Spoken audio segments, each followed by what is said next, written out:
साक्ष्य लाइट कहने को तो लोग बहुत आसानी से कहते हैं साहब 10,000 कमा रहे हैं, 20,000 कमा रहे हैं, मगर कोई साक्ष्य लेके आए ना मेरे सामने। अतिक्रमण से कहीं पे कोई हादसा नहीं हुआ।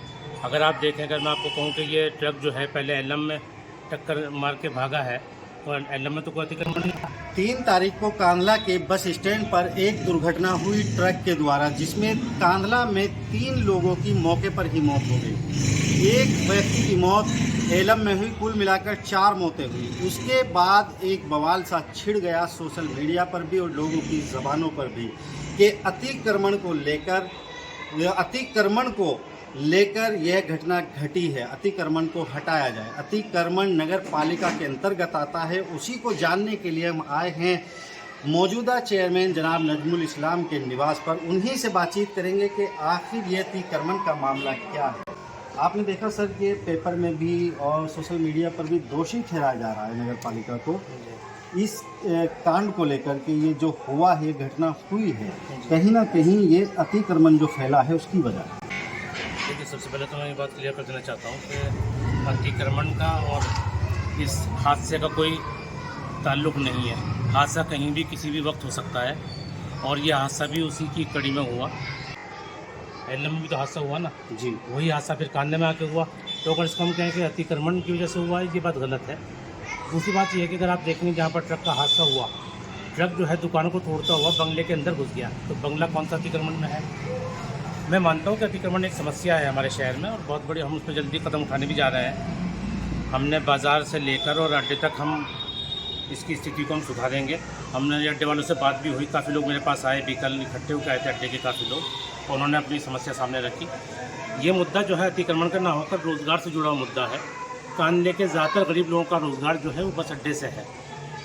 कितने हज़ारों परिवार जो हैं बस अड्डों पर ठेली लगाकर, होटल चलाकर, फल बेचकर, जूस बेचकर अपने काम चलाते हैं। तो मेरा कहना ये है कि इस चीज़ को रोज़गार से जोड़कर देखा जाए। जहाँ तक अतिक्रमण का ताल्लुक़ है, हमने पहले भी इस पर सख्ती की थी। जहाँ उनको लिमिट दी गई थी, वो लिमिट के अंदर रहें, वो दुकानों को आगे ना बढ़ाएं। अगर वो उस लिमिट से आगे बढ़ते हैं तो डेफिनेटली एक अतिक्रमण है, और उसको हम किसी भी सूरत में बर्दाश्त नहीं करेंगे। हम आप सर अतिक्रमण को रोजगार से जोड़कर देख रहे हैं। कुछ लोगों का आरोप है कि नगर पालिका के कर्मचारी 5 से 6 हज़ार रुपये महीना वसूलते हैं उन ठोके वालों से, रेहड़ी वालों से। क्या ये भी सर इसमें कुछ सच्चाई है? अगर मुझे कुछ साक्ष्य ला के देगा तो मैं आपको गारंटी देता हूँ इस बात की कि उस पर 100% सख्त से सख्त कार्रवाई जो हो सकती है वो मैं करके दूंगा आपको। मुझे साक्ष्य लाइट कहने को तो लोग बहुत आसानी से कहते हैं साहब 10,000 कमा रहे हैं, 20,000 कमा रहे हैं, मगर कोई साक्ष्य लेके आए ना मेरे सामने। यही कहीं ना कहीं मतलब इस चीज़ को जोड़ कर देखा जाता है। कुछ दिन पहले थाना भवन में इस तरह की घटना घटी जी, वहाँ भी अतिक्रमण को अगर दोषी ठहराया जाए तो इस तरह से तो मतलब सैकड़ों लोगों का रोजगार जो है वो खत्म हो जाए। देखिए, अगर ट्रक अनियंत्रित हो गया तो उसमें किसी की क्या गलती है?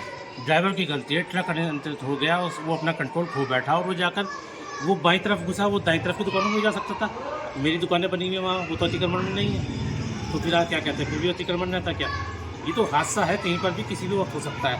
हमें कोशिश ये करनी है कि जितने भी हमारे जिए वाले हैं, ठेली वाले हैं, फ्रूट वाले हैं, वो अपनी सीमा में रहें और सीमा से बाहर ना जाएं। इसके लिए हमने उनसे बात की है कि हम लोहे के पोल लगाकर, आगे चेन लगाकर उनका सीमा बंधन करेंगे ताकि उससे आगे ना बढ़ सके। इस समस्या का क्या कोई हल ऐसे भी निकल सकता है कि बंगला जो है वो नहरवाई के अंदर में आता है, तो नगर पालिका उससे कुछ समझौता करके वहाँ दुकानें बनवा दे और उनको किराए पर दे दे? मैं ऐसा हो सकता है, हम तो बिल्कुल पहल करूँगा इस चीज़ के लिए कि अगर वहाँ पे दुकान बन सकती है और नहरवाई वाला हमें दुकान बनाने की वहाँ पर इजाज़त देते हैं, तो ये काम मैं आपको करके दूँगा बिल्कुल। वहाँ पर बहुत अच्छा रहेगा, नहरवाई के लिए भी अच्छा है, उनकी आमदनी होगी, नगर पालिका भी कहीं ना कहीं इन्वॉल्व होगी, आमदनी होगी, टैक्स होगा उसमें।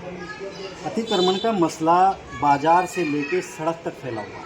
बाजार में चलते फिरते ई रिक्शा और सामने से आ जाए 1-2 बाइक तो बहुत परेशानी का सामना है। आपने बिल्कुल सही कहा, बाजार में वाकई में इसकी दिक्कत हो रही है, और सिर्फ त्यौहार की वजह से मैं थोड़ी सी ढील दी थी। इस टाइम लोगों को मौखिक रूप से कहा गया था कि अतिक्रमण को रोक लें, इस वक्त सब कार्रवाई की जाएगी। हम रमज़ान की वजह से रुके हुए हैं, ईद के होते ही हम इस पर एक ड्राइव चलाएँगे, और जितनी भी दुकानें बाहर हैं, जो सामान बाहर रखे हैं, उनके खिलाफ कार्रवाई की जाएगी। बहुत बहुत शुक्रिया आपका। अतिक्रमण जानने के लिए वही आए थे। गरीब लोगों का रोज़गार जुड़ा हुआ है रेहड़ी से, पटरी से, और उन खोखो से, जिसको अतिक्रमण बताया जाता है। इस अतिक्रमण को हटाने से पहले कहीं ना कहीं उनके रोजगार की तरफ अगर नज़र डालकर उस समस्या का कोई समाधान निकाला जाए तो ये बेहतर होगा। उसी सोच को लिए हुए चेयरमैन नजमुल इस्लाम साहब हैं यहाँ पर, और उन्हीं से इसी मुद्दे पर इसलिए बातचीत हुई थी। मैं मोहम्मद शहजाद गुफरान वकील के साथ बहुत